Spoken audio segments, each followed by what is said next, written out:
Welcome back नाज़रीन। हम गुफ्तगू कर रहे हैं तैमूर सलीम झगड़ा साहब से और अब्दुल मोइज़ जाफरी साहब से, और हम उनसे बात कर रहे हैं जो पाकिस्तान तहरीक इंसाफ के ख़िलाफ़ 9 मई के केसेस में अब फैसले आ रहे हैं। जाफरी साहब, आपने अभी जब थोड़ी देर पहले आप ब्रेक से जवाब दे रहे थे तो आपने जिक्र किया कि वो जी कोई सोफ़े के पीछे छुपा हुआ है पुलिस वाला, कोई टेबल के नीचे छुपा हुआ है, उनकी हमारे पास गवाहियाँ मौजूद हैं। फिर जजमेंट्स के अंदर जो पहले जजमेंट्स तफसीली आई उनमें कुछ इस तरह की भी गुफ्तगू लिखी हुई कि कोई कहीं मौजूद है अगर उनकी वहाँ प्रेजेंस ही काफ़ी है टू डिटर्मिन गिल्ट।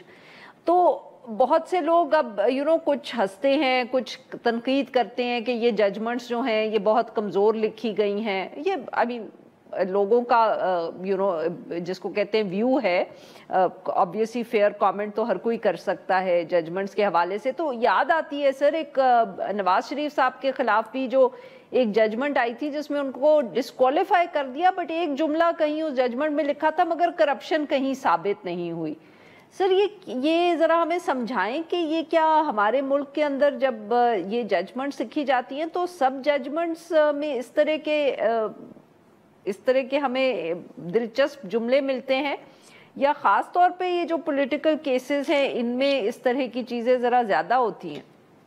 नहीं, वैसे भी हमारा कोई कानून का मेयार बहुत आला उनका नहीं है अरफा साहिबा, अगर आप ये पूछ रही हैं। लेकिन we get by appellate process है, हद से ज़्यादा अपीलों के मौके मिलते हैं, मामला जो हैं वो दुरुस्त कर ही लिए जाते हैं। लेकिन ये सियासी मामला होते हैं, आपने दुरुस्त इशारा किया है कि जहाँ पे आवे का आवा ही बिगड़ा हुआ होता है। और जब भी हमारी रियासत दिलचस्पी दिखाती है या जो ताकत में हुकूमत होती है और जिनकी वजह से ताकत में होते हैं वो जब दिलचस्पी दिखाते हैं तो उस वक्त ही ऐसे ऊट पटाख फैसले आते हैं जिनको फिर दिहाइयाँ लग जाती हैं दुरुस्त करने में।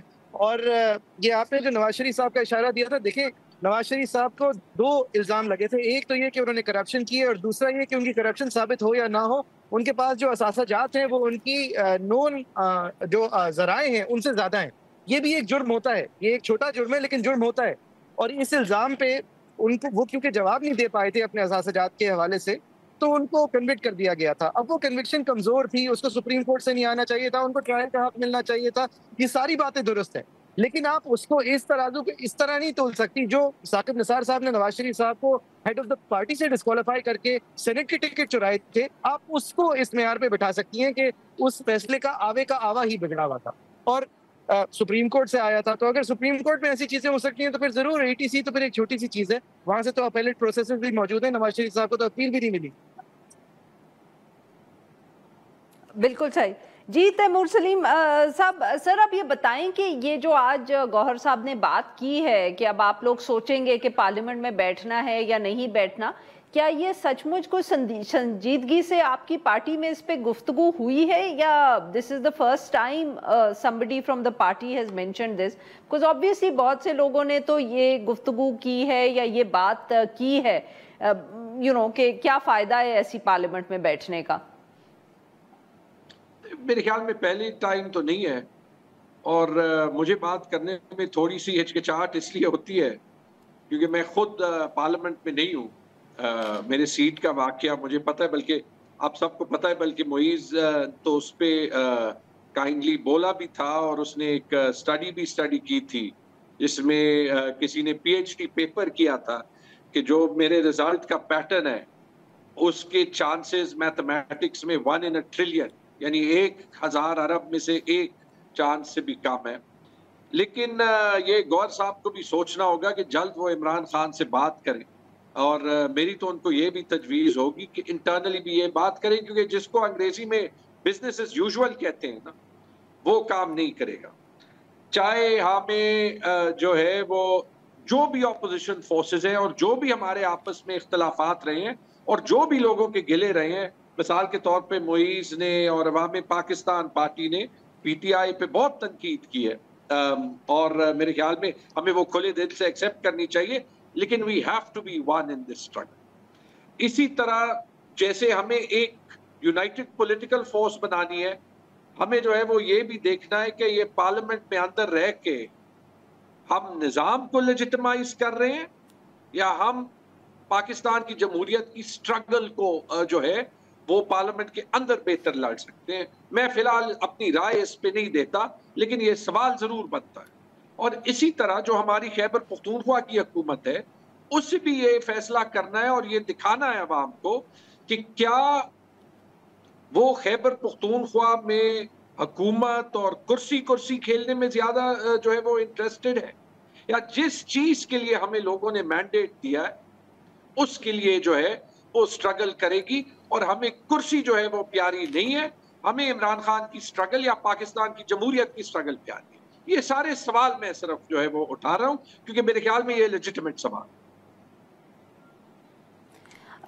जाफरी साहब, व्हाट ऑब्वियसली एक तरफ तो इस वक्त जो अदलिया की सिचुएशन है वो तो है ही सही हमारे सामने, पर आपको क्या लगता है सर कि कितने चांसेस हैं और कितने अपील के हम कह सकते हैं प्रोसेसेस जो हैं वो अब पाकिस्तान तहरीक इंसाफ के इन लोगों को मुयस्सर होंगे? बिकॉज ऑब्वियसली एक तरफ तो ये कन्विक्शंस हैं इनके खिलाफ, वो अपील भी कर सकते हैं, पर दूसरी तरफ जो पिछली कन्विक्शंस आई थी तो इलेक्शन कमीशन ने बहुत जल्दी उनकी डिस्क्वालिफिकेशन भी कर दी, तो कुछ लोगों का ये भी ख्याल है कि that can also be appealed. जी, इट कैन बी अपील्ड। अगर आप कानून की तरीक़त की बात करें मैडम, तो देखें ये साहिबा, ये इलेक्शन कमीशन को सुप्रीम कोर्ट का रिजर्व सीट्स का फैसला 1 साल तक तो समझ नहीं आया था, उन्होंने वहाँ कुछ नहीं किया, लेकिन यहाँ पे बहुत फुर्ती दिखा रहे हैं यहाँ की डिस्क्वालिफिकेशंस में।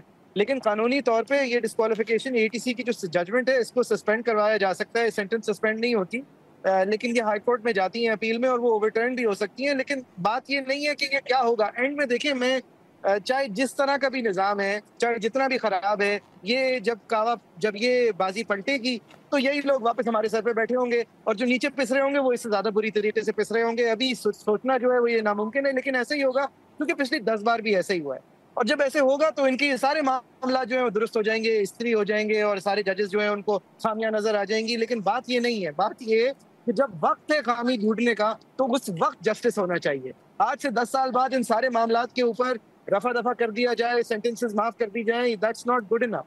जिस तरह रिजर्व सीट्स के मामले को जिस वक्त डिसाइड होना चाहिए था, या काजी फाइज साहब को बहुत बड़ा एक आईनी इंस्टीट्यूशन लगता था इलेक्शन कमीशन, वो जब आइन की कंटेम्प्ट में इलेक्शन नहीं करा रहा था वो काजी साहब को नजर नहीं आता था। इसी तरह देखिए, टाइमलीनेस जो है वो अदल और इंसाफ का एक बहुत बुनियादी सुतून होती है। अगर आपको अदल 20 साल बाद याद आए तो वो अदल नहीं होता, वो उसके बारे में आप किताब जरूर लिख सकते हैं, लेकिन that is not justice. We need justice. और जब जिस दिन और जितनी देर होती है जस्टिस होने में, उतना आपका पूरा सिस्टम खोखला होता है। और सिस्टम अब इस हद तक खोखला हो गया है कि लोग मजाक उड़ाते हैं, यानी कि जजेस के हवाले से, इस निज़ाम के हवाले से, वकला के हवाले से, इस सारे निज़ाम के सारे पार्टिसिपेंट के हवाले से तंज किया जाता है, और इतना तंज किया जाता है कि फिर सोशल मीडिया बंद करनी पड़ती है। तो तंज is the last tool of the completely oppressed, and that's what you are seeing. बहुत बहुत शुक्रिया हमारे दो मेहमान, उन्होंने हमारे लिए वक्त निकाला। नाज़रीन, यहाँ पे लेते हैं एक छोटी सी ब्रेक, और जब हम ब्रेक से वापस आएंगे तो हम बात करेंगे जो पाकिस्तान अमेरिका के मुज़ाकरात हो रहे थे टैरिफ्स के हवाले से और दोनों ममालिक के दरमियान तिजारत के हवाले से, उन पे जो है वो एक अग्रीमेंट जो है वो या इत्तफाक हो गया है।